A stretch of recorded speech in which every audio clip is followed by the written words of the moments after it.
I have to say I did not see that the title of my talk apparently is A Better Way Forward.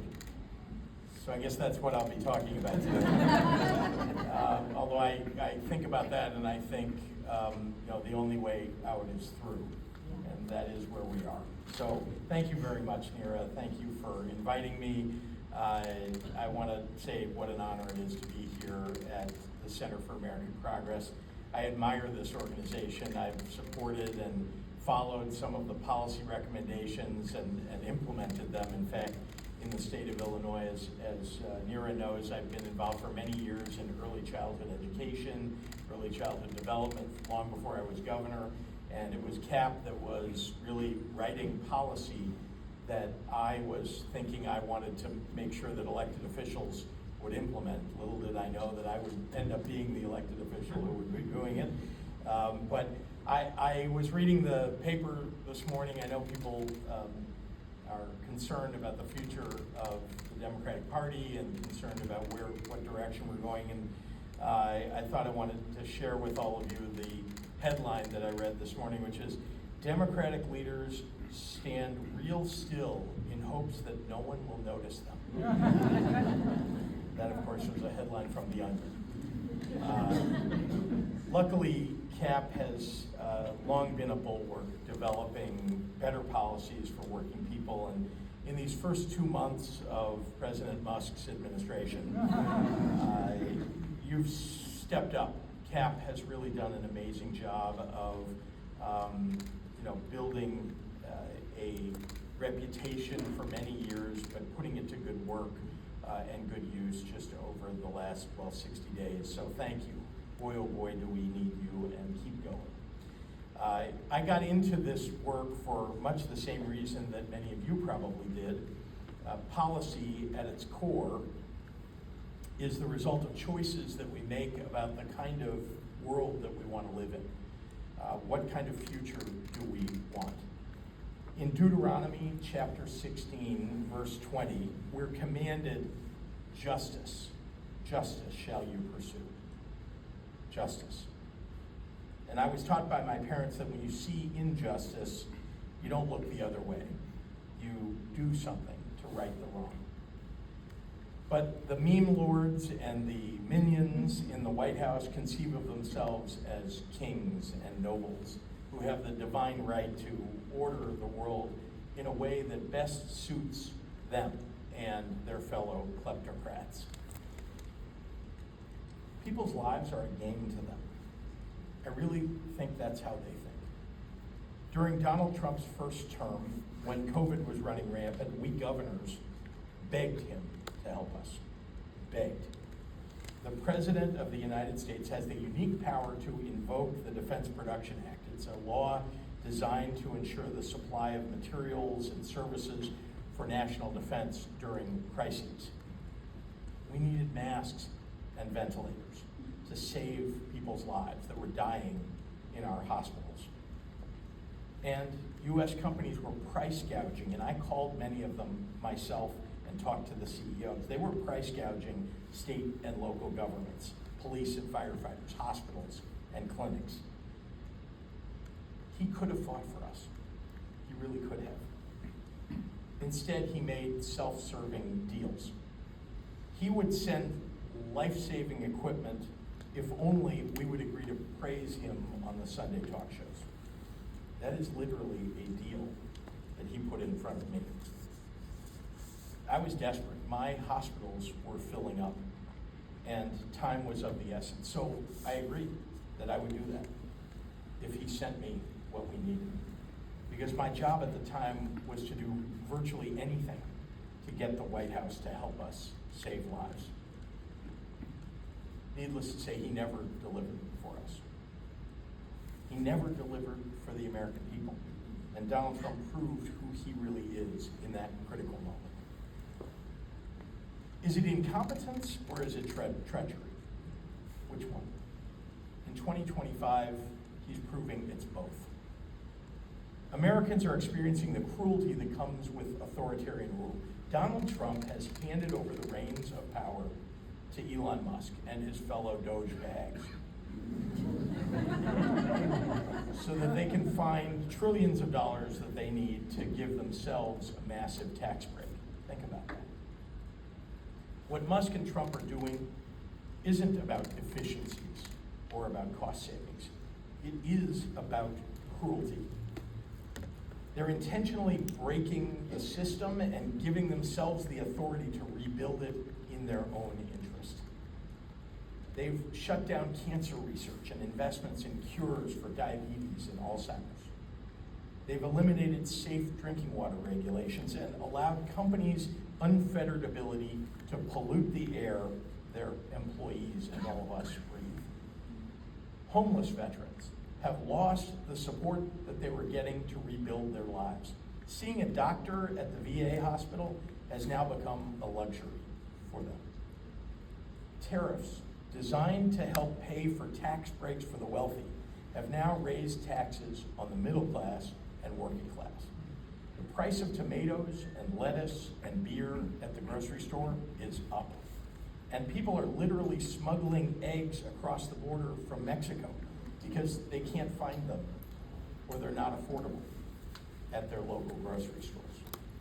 And congressional Republicans are aiming at eliminating health care coverage for working families. It's a foregone conclusion unless the Senate Republicans defy Trump, and there's a fat chance of that happening. There's no grand master strategy to improve the lives of everyday Americans. This is true villainous cruelty by a few idiots who are trying to figure out how to pull off the scam of their lives.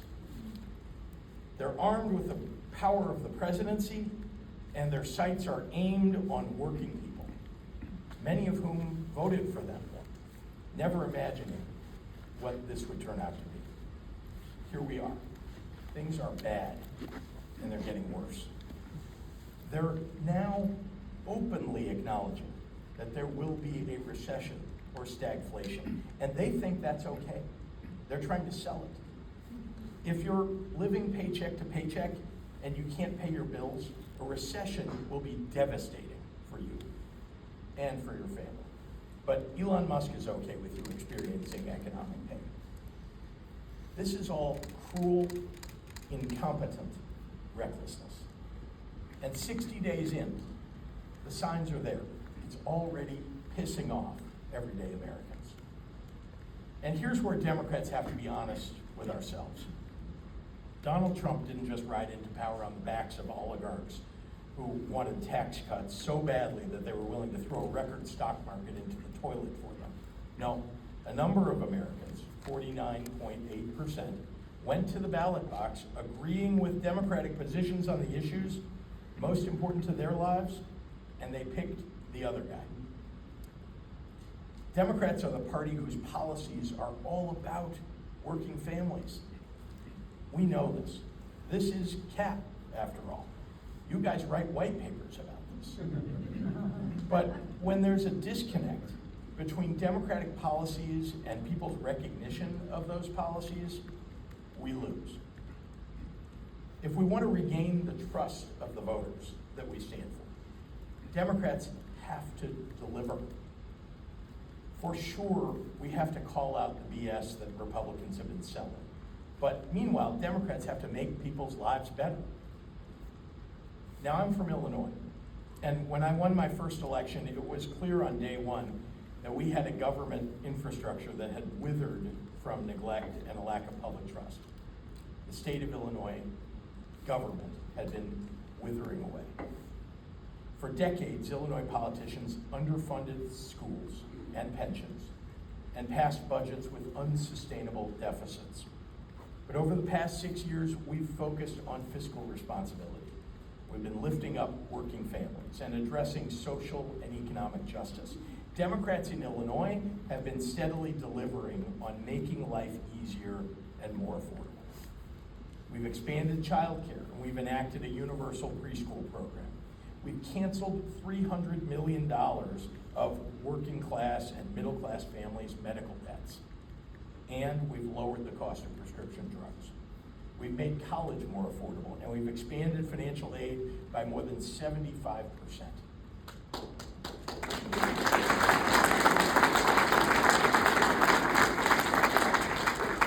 kids are going to college tuition-free in Illinois than ever before.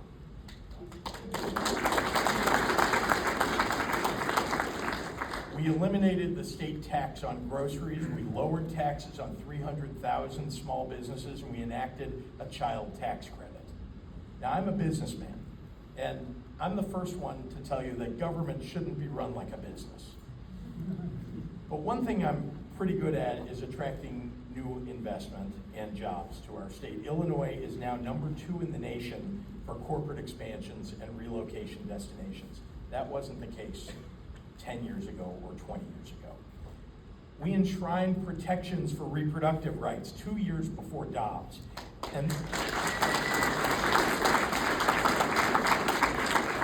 And we banned book bans.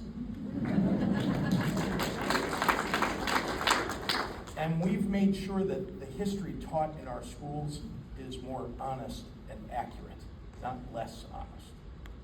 I believe that the only way to govern is by delivering the big things that help people. And it's making it so that people who need to can afford a home and childcare. Making enough money so that they don't have to work their whole lives. They can actually retire.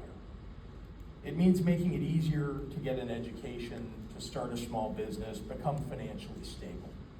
And yes, in this day and age, it means fighting for all of that while defending what it means to live in a constitutional republic.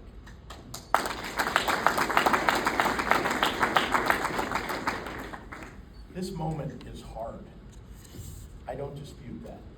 But there's clarity in being on the side of human decency and kindness.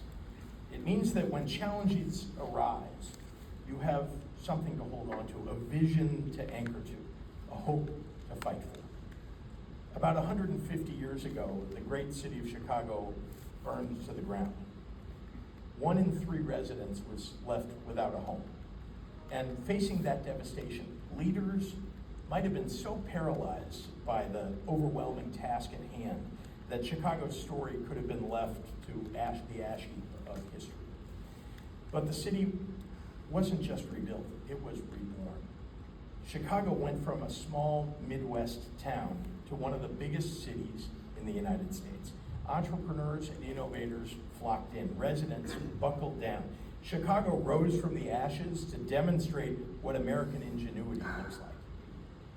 It would have been easy for our city leaders to throw in the towel, to string together a middling recovery in the face of enormous despair. But when the cinders and the ash cleared, Chicagoans had built architectural wonders and literally went on to invent the first skyscrapers. It seems wherever we look right now, there is fire, there are embers. Trump and his bootlickers designed it that way. It should scare us, but it should not deter us. So let it instead be a call to action to all of us. Together we can build something bigger and better. Thank you very much.